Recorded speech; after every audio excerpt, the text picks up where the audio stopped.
there we go. Okay. Hi, thank you. Thank you. That's much better. Now you can actually hear me.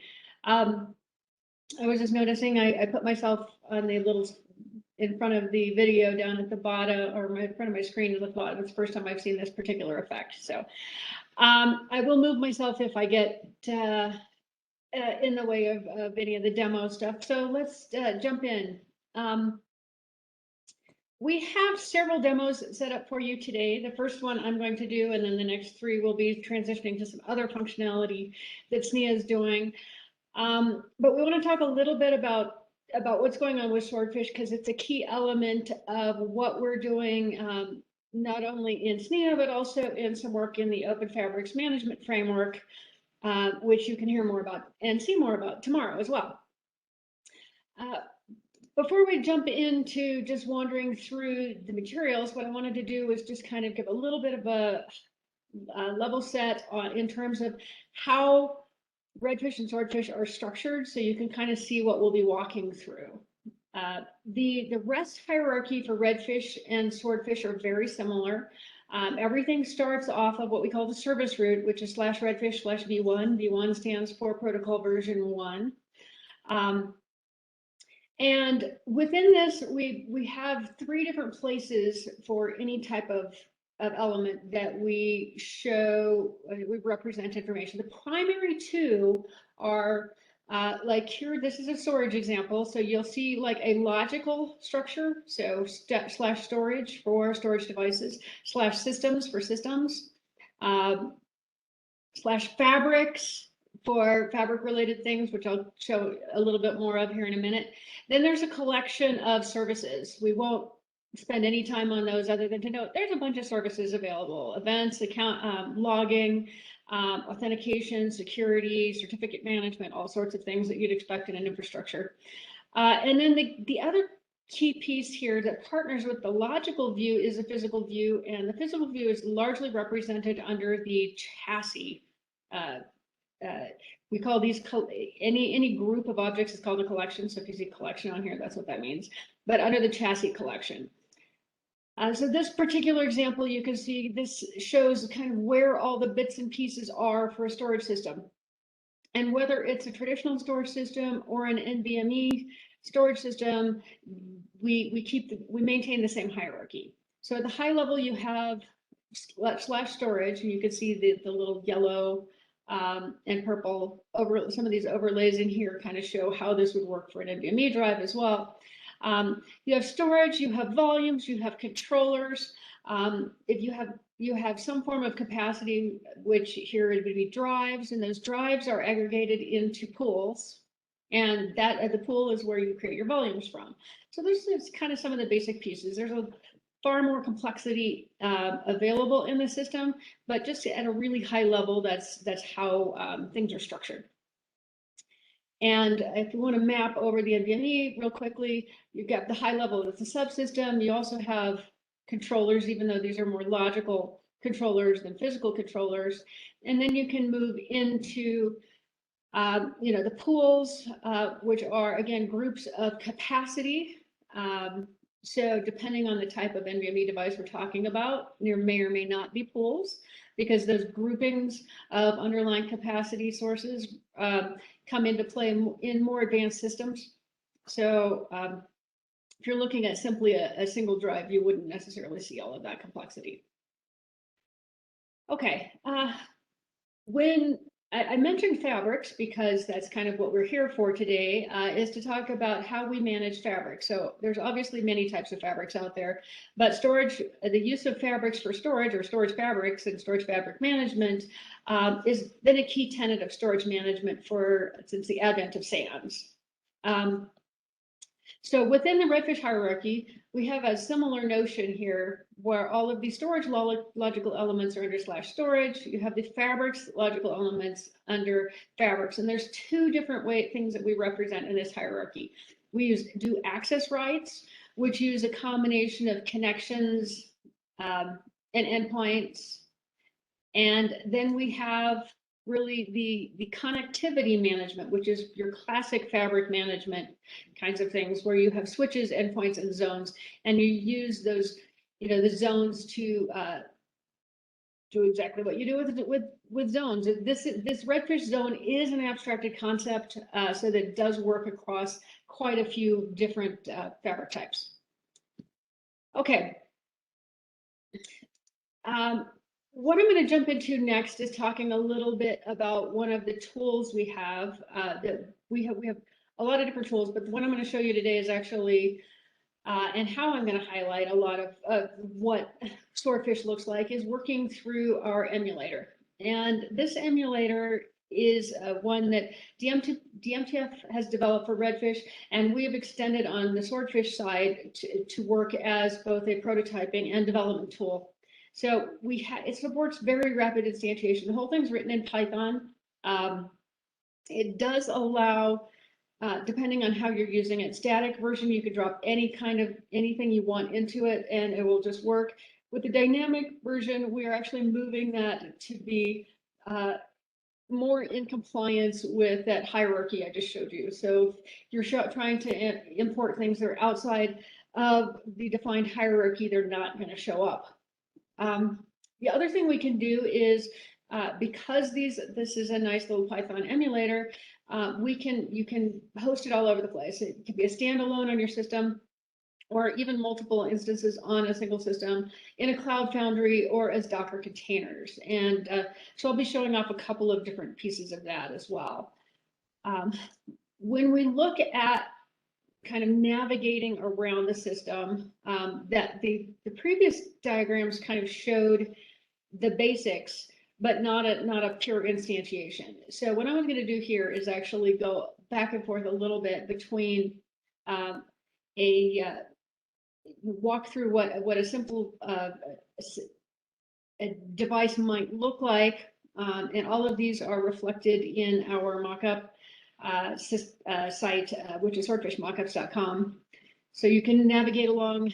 If you want to point Postman there, you can, or something else, you can actually go out there and navigate around all of those various mockups. But again, you see we have storage, we have chassis. In this case, we actually have a system. What this is saying, because what this particular model is, what it says as, a simple NVMe SSD, that's a PCIe attached. So it's not going to have a fabric connection to it. It's going to have a PCIe connection, which is connected to a system. So that's why you see this dual hierarchy here. What you're seeing here is, while we'll focus on all these bits and pieces down here, the controllers, the volumes, the drives, if that information, this also reflects the connectivity to the system here. So sys1 is the system that this PCIe drive is connected to. And then you can always go to the storage collection to find every instance in the system. I will pop this one back up later, but we do have a whole bunch of different references for you to go find anything you want to about Swordfish. Kind of the key one here, if you don't remember anything else on this page, is SNIA.org/swordfish, and it will provide pointers to almost everything else on this page directly.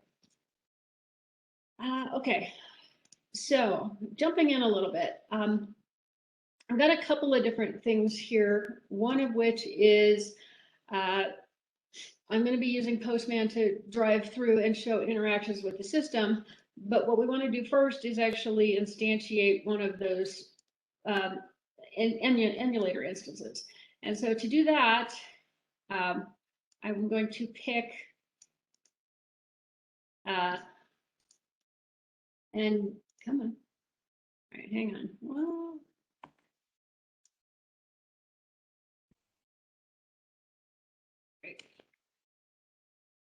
what we're going to do is instantiate a container that happens to be mirroring the one called Ethernet attached drive. So it's a little bit more complicated than the one we just looked at. It's still a fairly simple drive, but what we're going to be doing here is actually showing one with some Ethernet and with some fabric attached capabilities. And we'll go into a more complex configuration as needed. And we have that available in terms of an EBOF, or Ethernet attached drive, Ethernet attached bunch of flash. Basically, think of it like a JBOD. It's an enclosure with a bunch of drives in it. But in this case, the enclosure would actually be and have some intelligence to it and some fabric attached. So we'll look at that in a minute. All right, so the main thing here, we've started this up, and I'm just going to point to, I told it to point 5020 on my system here, so I can get down here. We'll start again at that service route. So I've got my system / port number, and then we just go to Redfish / v1, and here we get the service route. This is very much like navigating through a real system. This particular emulator can do modifications as well. So you can see that hierarchy we just talked about. And we would expect to see the device information because it's that Ethernet attached drive. So it's not going to be directly attached to a system. It's going to be attached to the network. So here we can see the whole model of this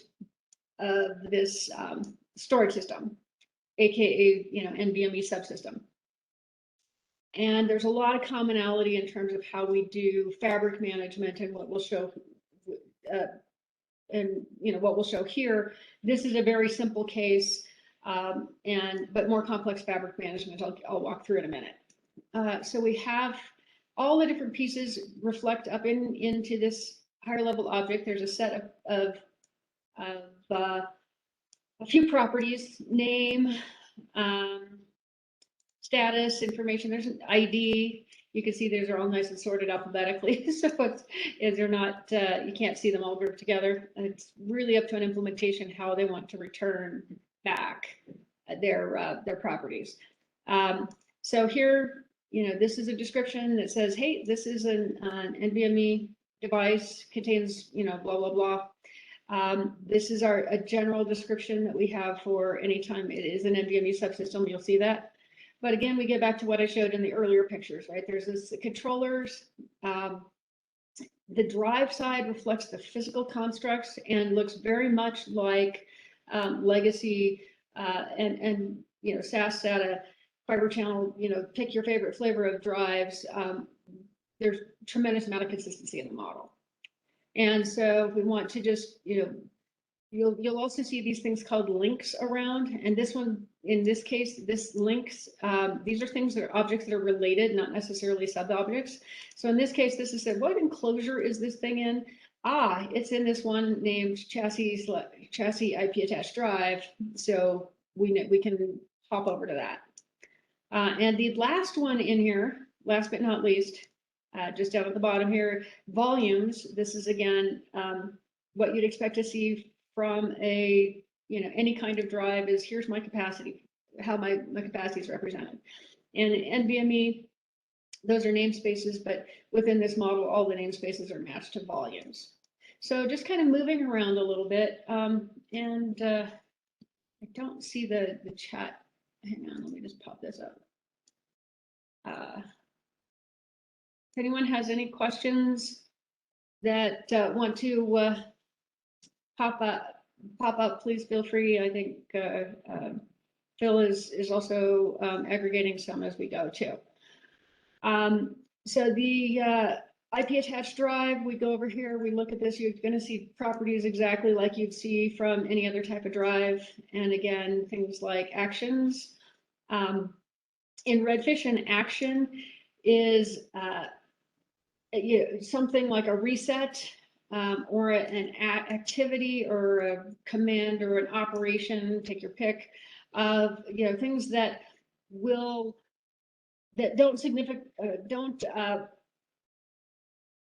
either need to be developed to aggregate across a bunch of different elements or work as a point of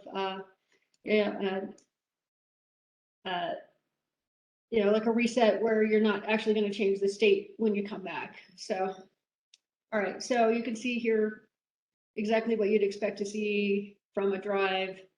Location indicator, that's says your LEDs, or you're using your LEDs.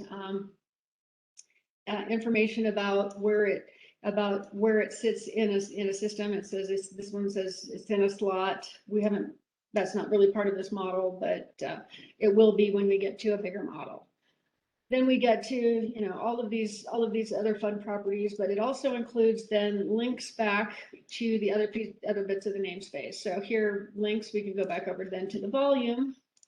And within the volume, you'll see here's the capacity, the allocated capacity. It's NQN for that. And then you'll also see, you see all sorts of links here.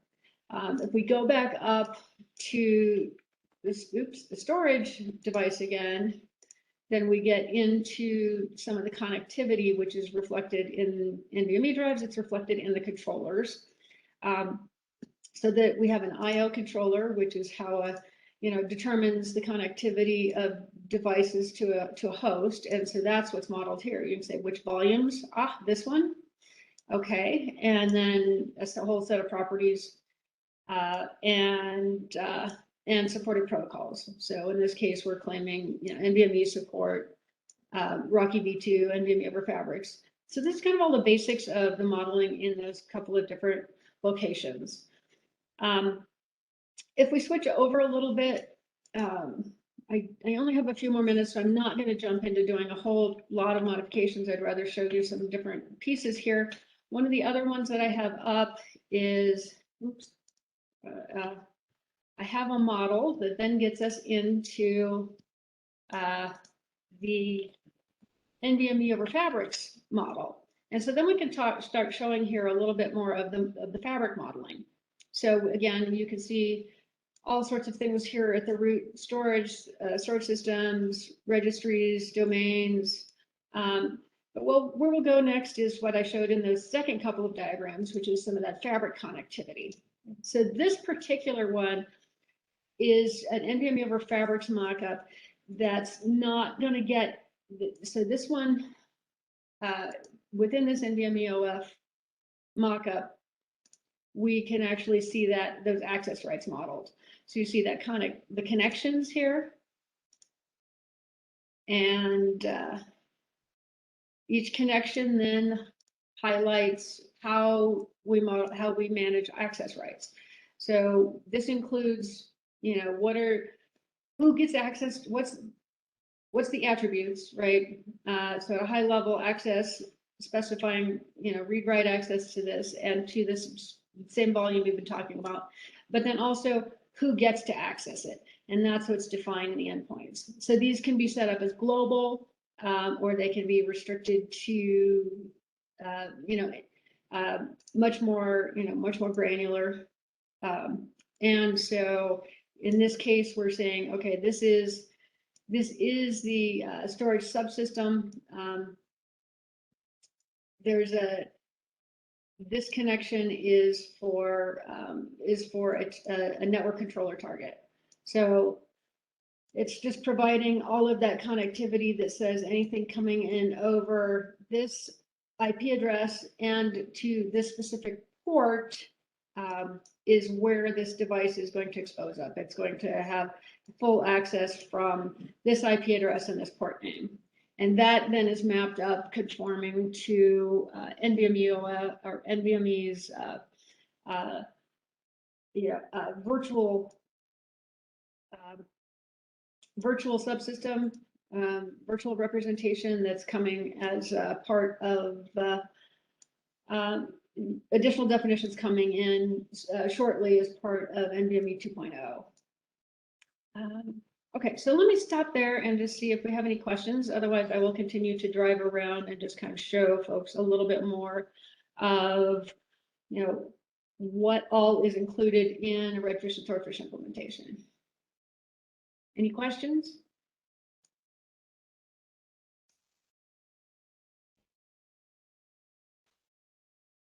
Okay. Folks want to tee up any questions, please feel free. Otherwise, we'll just keep going through here a little bit. Some of the other things that are in here are things like registries. So in a Swordfish implementation, if a client wants to come in and see exactly what registry, what what is exposed in a particular implementation, what features it supports, block, file, I'm an NVMe drive, I'm an Ethernet attached drive. There's a whole set of options there. They publish that through the features registry. And so that is here. Let's see if this one will, yep. So in this particular case, you can actually see it says, I support the Swordfish NVMe front end.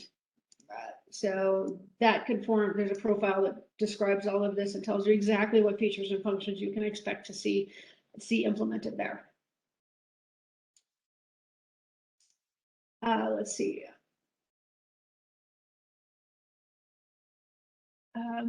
One of the other things I will just quickly highlight, since we only have a few more minutes to walk through this, is the, oh, here, one of these. Get the right one. Okay, so all of these mock-up repositories are mock-ups are available running in emulator instances and in Docker containers. So we have basically the full emulator. We also have some of the Open Fabrics work available, the POC work there.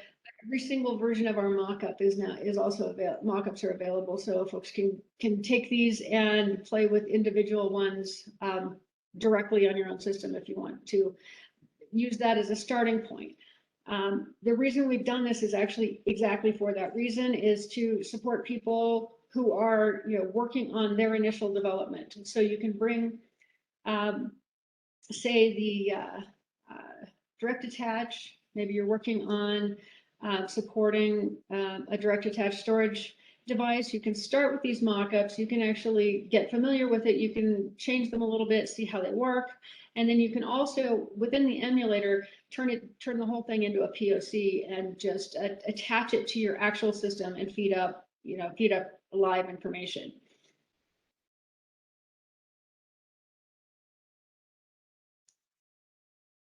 Okay, so those were kind of some of the ones that I wanted to just kind of highlight through.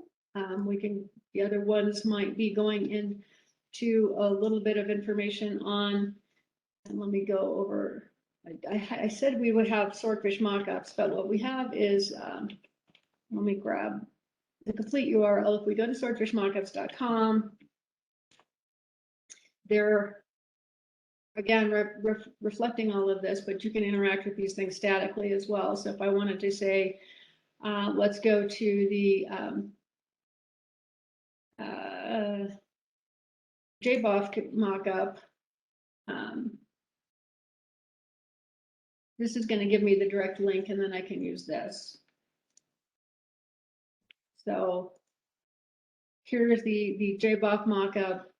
So if and then I can navigate around that. To do this a little bit more, because it wants to strip out a little bit of my URI there, but I can go down here and see, look, in the JBoF, I have this JBoF representation. This is how I would go in and represent, not only the JBoF instance itself, but multiple drives associated with it. So I've already looked at the drive model. We can look a little bit at this, at the JBoF here and see what that is expressly reflecting. This basically says, okay, there's nothing really listed here other than a controller, but what that indicates is that there's connectivity to this through an IO controller to manage the JBoF. And that underlying management could be mapped through SCSI enclosure services or something like that, but then it gets reflected up into this entire model. All right, so about 2 minutes left. Just kind of finishing off this one a little bit. You can go over and see in the chassis side, again, here's chassis representations for each one of those things. So if we went into the JBoF itself, you have, you know, all your physical representations. So links to everything there. There's power information, there's thermal information about the enclosure, information about what storage instance it's related to, information about what is contained in this enclosure. So, and links to the drive objects as well. So, with that, I will stop. And if anyone has any questions for me, then you know, please feel free to reach out, and we're happy to answer questions about this anytime. Very cool. Are there any questions from the audience? See any questions queued up at the moment? Okay. Well, thank you very much, Rochelle. Appreciate it. Well done.